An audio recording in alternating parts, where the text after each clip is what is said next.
PBN is a banded around term that means different things to different people. Anytime anyone therefore has a conversation around them, at all ears. The original definition, as far as I know and think, is that they are a link that's from a network of sites which all run together to help each other and get some juice. Yeah. So, I have a little bit of a problem with this definition. I would define a PBN as a website. It's been bought. It's either an age domain or an expired domain. Someone has bought a website. It used to be a website. Someone used to own this domain. It already had some backlinks pointing to it. Someone's bought it, either aged or expired. They've then built a new website on this website. And the only thing they're doing with it now is they are putting content on it, and they are essentially using it to build backlinks to other websites.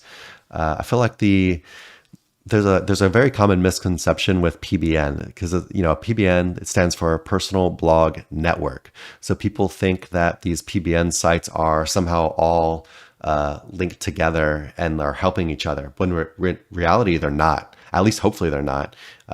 If you get links from a PBN and all the different PBN websites from the one provider are linking to each other, this is very, very, very bad, very dangerous, because you're essentially creating the easiest footprint possible for Google to say all of these sites are controlled by the same person. So in reality, a PBN, a personal blog network, is not really a network. They're not networked together. They're not connected, or they shouldn't be. It's just the one person owns all of them, but you can really think of them as each one being completely independent. Just it's completely independent website that is being used and repurposed to now pass link juice to its target.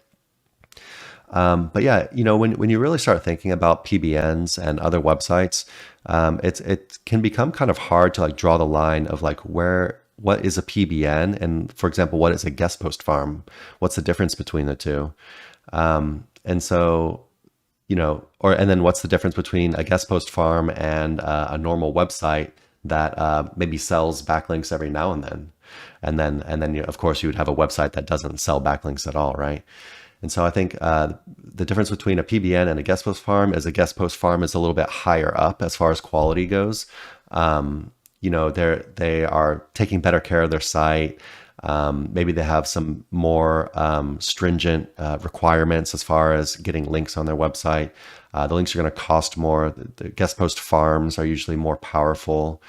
PBNs are kind of usually like the bottom of the barrel. They're basically like some of the cheapest links you can buy. That's not like a foundational type link or whatever. But yeah, guest post farm would be a step up in quality. There might even be doing some link building to the guest post farm to really get that authority higher. Whereas a lot of the time, PBNs, a lot of the time, even if you get PBNs from like the biggest providers out there, a PBN, the authority usually won't be that high, and the authority will be steadily decreasing over time. And they usually don't have very much traffic either. Almost a lot of times, the PBNs will even have like no traffic, which is quite normal. Whereas a guest post farm, they're taking a little bit more care of the site. It'll generally be getting some traffic. They might be doing some link building to it.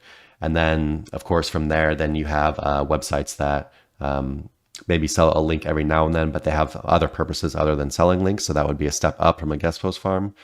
Much harder to get links on these. But yeah, it's really hard to draw these like lines, and it's really, really hard for Google to understand what is what if you're doing everything properly. So if you have a PBN and you're running your PBN well, it's somewhat difficult for Google to figure out if it's a PBN or if it's not. This is why knowing how to build PBNs properly or getting them from a good provider is a good thing to do. Same with guest post farms. If they don't have right for us pages everywhere, and they are doing things like having outbound authority links in their articles, and they are have some kind of editorial guidelines in place, it can be hard to tell the difference between a guest post farm and a normal website. At least for Google, for an experienced SEO, it might be a little bit easier. But this is why we always have to say, even guest post farms, we can't always say that guest post farms are bad, even though like at our link building agency, we don't sell guest post farm links, and we will replace them if for some reason we did sell you a link on a guest post farm. But We also can't say they're 100% bad and that they can't work, especially if they don't have like the very clear footprints on them, like right for us pages and stuff like that, and they're doing everything else properly. But anyway, hopefully that helps. There's some weird misconceptions about PBNs.